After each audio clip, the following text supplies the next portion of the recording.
नमस्कार, आप देख रहे हैं भाग्य फल। आपके साथ मैं हूं चंद्रश्री राजपूत। सनातन धर्म के अनुसार सूर्य देव साक्षात देव हैं और अर्थात आप साक्षात रूप में इनके दर्शन कर सकते हैं। सूर्य देव को सभी रोगों का नाशक माना जाता है। ऐसे में सूर्य देव को जल अर्पित करते समय कुछ चीजों का विशेष ध्यान रखना चाहिए, जिनसे कि आपको लाभ भी मिल सकता है। हिंदू धर्म में सूर्य को देव के रूप में पूजा जाता है। रविवार का दिन सूर्य देव को समर्पित है। कहा जाता है कि अगर आप सूर्य को जल अर्पित कर रहे हैं तो सूर्य देव की विशेष कृपा आपके ऊपर बनी रहती है। और बहुत सारी बातें हैं जिनका जिक्र आज हम इस कार्यक्रम में करेंगे, अपने इस एपिसोड में करेंगे, क्योंकि सूर्य देव को जल चढ़ाना क्या विशेष महत्व रखता है, क्यों सूर्य देव को जल चढ़ाना चाहिए, हिंदू मान्यताएं क्या है इसके पीछे, इसके बारे में भी हम आपको जानकारी देंगे। और सनातन में कब से इसके बारे में बताया जा रहा है, तो ज्यादा जानकारी देने के लिए हमारे साथ जुटे हैं, हमारे साथ जुड़ गए हैं हमारे आचार्य जी, ज्योतिष परिषद एवं शोध संस्थान अध्यक्ष ज्योतिषाचार्य पुरुषोत्तम गौड़ जी। आचार्य जी, बहुत बहुत स्वागत है आपका हमारे इस कार्यक्रम में। जी धन्यवाद। श्री राम जय राम जय राम, मेरे राम की जय हो। आचार्य जी, आज का जो हमारा विषय है वो है सूर्य देव को जल चढ़ाने को लेकर। हिंदू मान्यताएं भी हैं इसकी काफी सारी, और कहा जाता है कि अगर आप सुबह उठकर सबसे पहला काम ये करते हैं, सूर्य देव को जल चढ़ाते हैं, तो आपका दिन भी अच्छा जाता है, नेगेटिविटी दूर रहती है और आपके जीवन में अच्छा बदलाव आने शुरू हो जाते हैं। और क्या कुछ खास महत्व है, क्योंकि बहुत सारे लोगों को इसके बारे में नहीं पता है।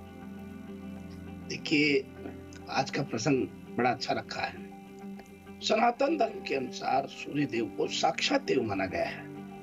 कई लोग कहते हैं देवताओं को हमने देखा नहीं, पर देवताओं में यदि कोई साक्षात दर्शन करना चाहता है तो सूर्य देव भगवान साक्षात देव के रूप में होते हैं। और आप देखिए कि सभी रोगों के नाशक इनकी जो पूजा है, सारे रोग जो है नष्ट कर देता है। सूर्य देव को जब जल चढ़ाएं तो क्या मिला के चढ़ाएं जिससे हमारे काम बनने लगे, अनेक प्रकार से हमको लाभ हो, इसी के लिए बात करते हैं। देखिए, पुष्प मिलाकर के सूर्य भगवान को यदि आप जल देते हैं तो सनातन धर्म में देवी देवताओं की पूजा में पुष्प का प्रयोग करने से और प्रसन्न होते हैं। वहीं सूर्य देव को पुष्प मिलाकर के जल चढ़ाने से आपके घर में सुख शांति समृद्धि बनी रहती है और भगवान का आशीर्वाद प्राप्त होता है। हिंदू धर्म में अक्षत का बहुत महत्व होता है। अक्षत को बहुत पवित्र माना गया है। देवता की पूजा और किसी भी शुभ कार्य में अक्षत का प्रयोग मुख्य रूप से बहुत लाभकारक होता है। जीवन में सुख शांति बनी रहती है और रोली डाल करके जल देने से व्यक्ति को स्वास्थ्य बेहतर बनता है और माना जाता है कि रोली का लाल रंग सूर्य किरणों से जुड़ता है। इससे शरीर में रक्त संचार बहुत अच्छा होता है। सनातन धर्म में किसी का विवाह बहुत देरी से हो रहा है, परेशान है, अपने बच्चों की शादी विवाह नहीं बैठ पा रही है, इसके लिए प्रतिदिन हल्दी पानी में डाल करके स्नान करें और हल्दी पानी में डाल करके सूर्य को जल चढ़ाएं। से विवाह बहुत जल्दी होता है। यदि आप पानी में मिश्री डाल करके और भगवान को जल चढ़ाने सूर्य देव को, तो ये अर्घ आपके जीवन में खुशियां लाता है, समृद्धि लाता है और कर्ज से लाता है। इस प्रकार से बहुत छोटे छोटे प्रयोग हैं जो जीवन में अनेक खुशियां देते हैं। लेकिन साक्षात देव कोई है तो सूर्य भगवान है, जिसके लिए ना कोई गरीब ना कोई अमीर, सब समान है। यदि इनकी किरणें निकलती है तो एक गरीब के ऊपर भी जाती है और तो एक अमीर के ऊपर भी जाती है। के लिए संपूर्ण भगवान का यही तो भाव है कि भगवान सबको समान देखते हैं। तो साक्षात भगवान को देखता है तो समय से सूर्य का आना, समय से जाना और साक्षात आपको अपनी समानता दिखाना, यही भगवान की पूजा है। इसलिए सूर्य देव का जल चढ़ाना जीवन में बहुत महत्वपूर्णता रखता है, अनेक खुशियां देता है।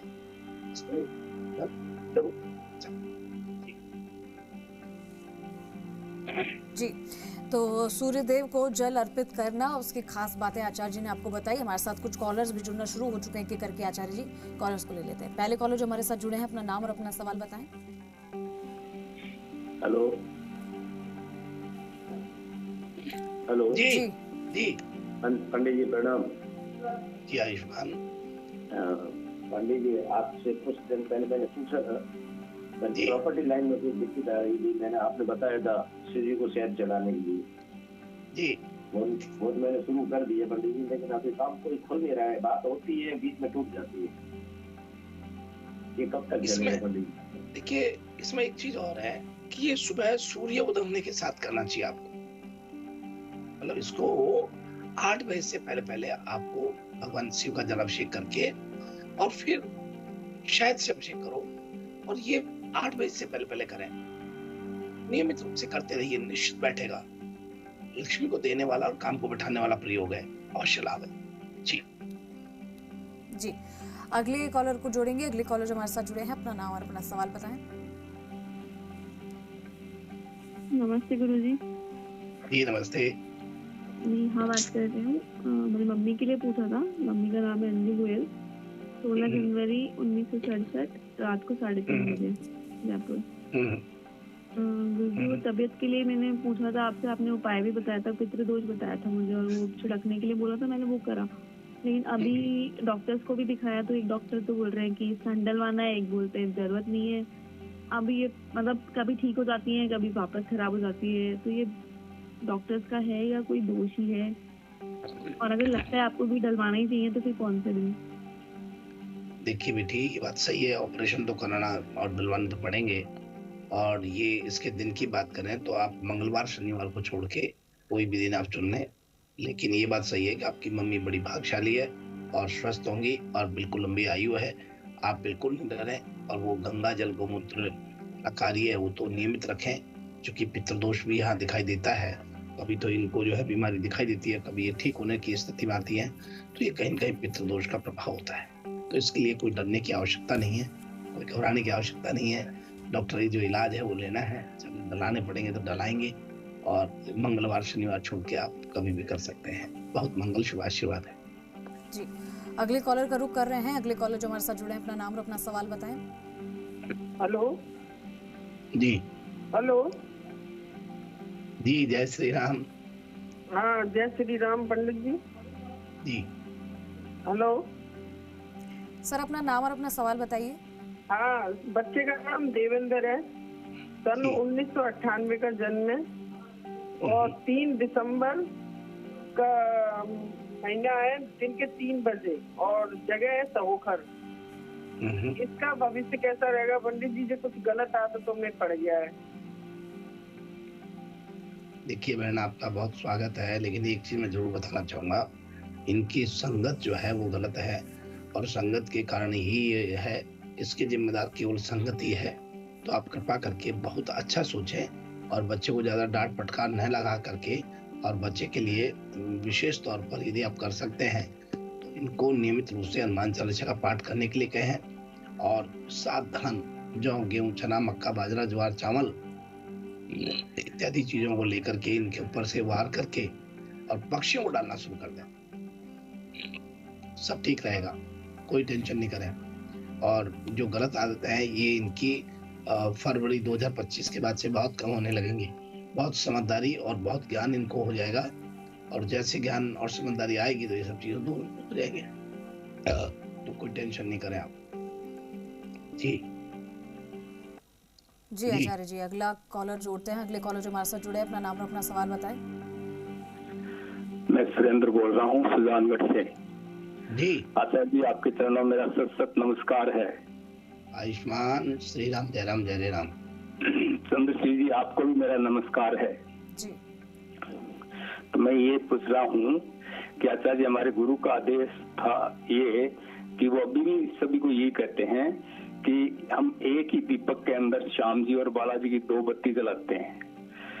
तो ये हमारे लिए कैसा है? दूसरा बत्ती में तेल में जलाता हूँ, तो ये 2 बत्ती जलाते हैं, वो हमारे लिए कैसा है? क्योंकि ये हमारे गुरु का आदेश हम बंद नहीं कर सकते। तो इसके बारे में जानकारी दें। देखिए, दीपक का शायद पहले, सबसे पहले तो आपको ये बता दें कि आखिरकार दीपक जो जलाते हैं उसके पीछे क्या कारण है और क्यों जलाया जाता है, और पूजा घर में दीपक जलाने का क्या महत्व है। तो देखिए, बहुत सही बात यह है कि दीपक एक ही जलाया जाता है, भगवान का दीपक एक ही जलाएं आप, कोई दिक्कत नहीं है, क्योंकि भगवान सभी दीपक की लो से प्यार करते हैं। अलग अलग दीपक तो आपकी अपनी श्रद्धा है। और रहस्य वाली एक पूजा कक्ष में दीपक आप जला रहे हैं, बहुत अच्छी बात है। सूर्य अस्त के बाद अच्छी रोशनी के लिए जलाते हैं, पर्याप्त रोशनी सुनिश्चित करने के लिए पूजा कक्ष में दीपक जलाया जाता है, तो उसमें क्या दिक्कत है, तो अच्छा है। और जो गुरु महाराज का आदेश है, तो फिर दुनिया एक तरफ और गुरु महाराज एक तरफ। और हिंदू धर्म में दिया जलाने का जो महत्व है वो आपको बता दें कि देवी देवताओं का आह्वान होता है, और ऐसा माना जाता है कि दिया जलाने से सिर्फ अंधकार दूर नहीं होता, बल्कि दिया जलाने से घर के दैवीय शक्ति जागृत होती है और हमें आशीर्वाद देती है। एक बत्ती वाला दीपक एक समान दीपक होता है, जो इष्ट देव से निवेदन के लिए प्रज्वलित किया जाता है। किसी भी देवी देवता की पूजा के लिए गाय का दीपक जलाएं तो बहुत अच्छा होता है। फूल बत्ती से जलाएं और भी अच्छा है। तेल के दीपक जलाएं, ये बहरूजी के लिए होता है, समस्त बाधाओं को दूर करने के लिए होता है। तो ये कोई बात नहीं, आप आराम से जलाएं। आपके गुरु महाराज का जो आदेश है वो करें, उसमें कहाँ तकलीफ है। हम तो ये कहते नहीं कि गुरु महाराज को लांग करके आप जो है हमारी बात माने, लेकिन हम एक बात जरूर कहते हैं कि जो सनातनी धर्म में हमारे शास्त्रोक्त परंपराएं हैं, उसके बारे में अवगत कराने का प्रयास करते हैं। और मैं समझता हूँ कि उसका सभी को लाभ मिले, और जहाँ तक इंडिविजुअल व्यक्ति विशेष किसी को आदेश है तो वो करें, हमें कोई तकलीफ नहीं। जी जी, अगले कॉलर का रुख कर रहे हैं। अगले कॉलर जो हमारे साथ जुड़े, अपना नाम और अपना सवाल बताएं। नमस्कार महाराज, मैं जयपुर से बोल रहा हूँ, राजेंद्र शर्मा। मैं अपनी बच्ची के बारे में पूछना चाहता हूँ। उसका नाम है आंचल, जन्म है उसका 15 सितंबर 95 में सुबह 9 बजे। तब आपने बताया जब उसकी शादी होगी, शादी के बाद उसका मानसिक शांति नहीं है और शारीरिक पीड़ा ज्यादा रहती है। उसके पति पत्नी में बनती है कि नहीं बनती है, उसके कैसे शांति, ये बताओ आप। देखिए राजेंद्र जी, आपका बहुत स्वागत है हमारे भागफल कार्यक्रम में। आपको बताया और उसके अनुसार शादी हुई, ये बात सही है, क्योंकि कोई भी व्यक्ति को हम कुछ बताते हैं और उसको फॉलो करता है, जीवन में उतारता है, आचरण में लाता है, तो निश्चित उसका लाभ मिलना तय है। ये मैं पूर्व में भी कई बार कह चुका कि मेरा 35 साल से जो अपना रिसर्च है, हर दिन नया रिसर्च होता है, और रिसर्च हुआ हुआ प्रयोगी ही मैं बताता हूँ, और वो कहीं कहीं लाभ तो निश्चित रूप से देगा। अब जैसे पति पत्नी में नहीं बनना, या घर में अशांति होना, या फिर स्वास्थ्य कमजोर रहना, इसके लिए बेटी को आप कहें कि वो सफेद तेल पानी में डाल करके स्नान करें, और थोड़ा गंगा जल भी डाल लें पानी में, सफेद तिल और गंगा जल डाल के स्नान करें दोनों पति पत्नी, और भगवान के मंदिर में प्रतिदिन दीपक जलाना शुरू करें। एक तेल का और एक देसी घी का। देसी घी का दीपक जलाएं, बत्ती बनाएं खड़ी, और तेल का दीपक जलाएं, जो तिल का है तो उसमें बत्ती करें आड़ी। अवश्य है सब ठीक रहेगा, और बहुत मंगल शुभकामना आपको कि आपकी बच्ची की शादी हुई और समय पर हुई। इसके लिए बड़ा आशीर्वाद है आपको, बच्चे बच्चियों का आशीर्वाद है, और माता पिता की जिम्मेदारी पूरी हुई, वही माता पिता की जिम्मेदारी होती है। पर आपको मैं बता दूं कि दोनों के बीच में कोई कलेश, कोई पीड़ा नहीं है, तलाक जैसी स्थिति बिल्कुल नहीं है। ये दोनों एकदम बहुत बहुत प्रसन्न और स्वतंत्र मिजाज से रहने वाले हैं। ये प्रयोग करिए, अवश्य लाभ। बहुत मंगल शुभ आशीर्वाद जी।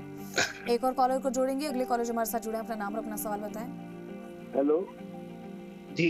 हेलो पंडित जी, प्रणाम। मेरा नाम गिरिराज प्रसाद गुप्ता है। जी गिरिराज जी। और पंडित जी, मेरी जो डेट ऑफ बर्थ है वो 23 जुलाई 1986 है।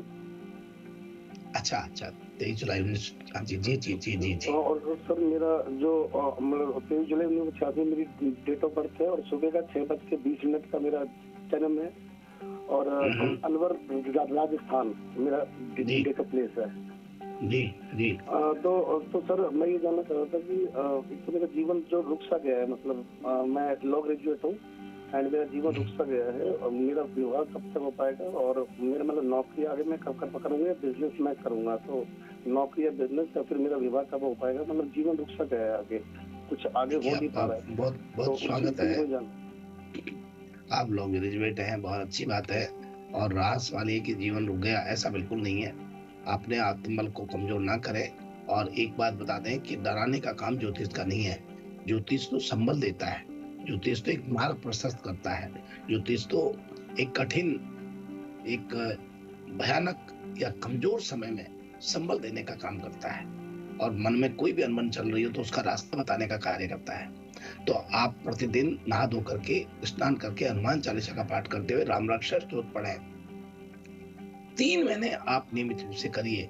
आप स्वयं ये कहेंगे कि क्या उस दिन गुरुजी से बात हुई थी, आज आनंद हो गया। 3 महीना समय आपका थोड़ा संघर्ष में रहेगा और उसके बाद सब काम ठीक होने लगेंगे और आपकी शादी 2025 में होगी और 3 मई के बाद जाके संभावना बनेगी शादी की।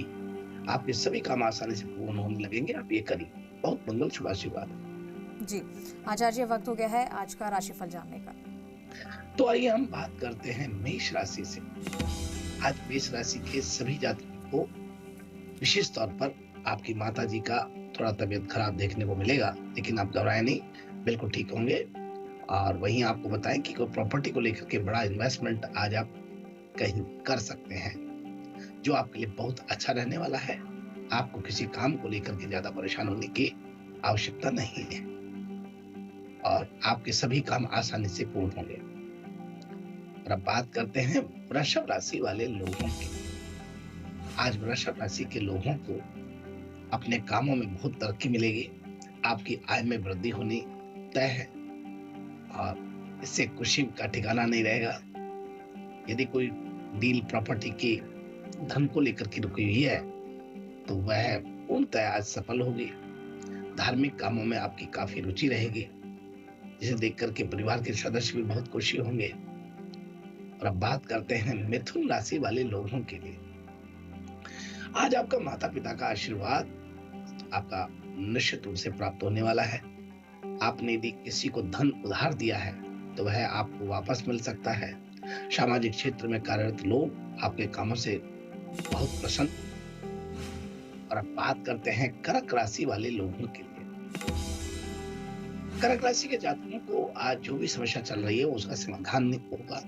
आपकी अपनी सेहत पर थोड़ा ध्यान देना चाहिए। आपका कोई रुका हुआ काम आज संपन्न हो रहा है।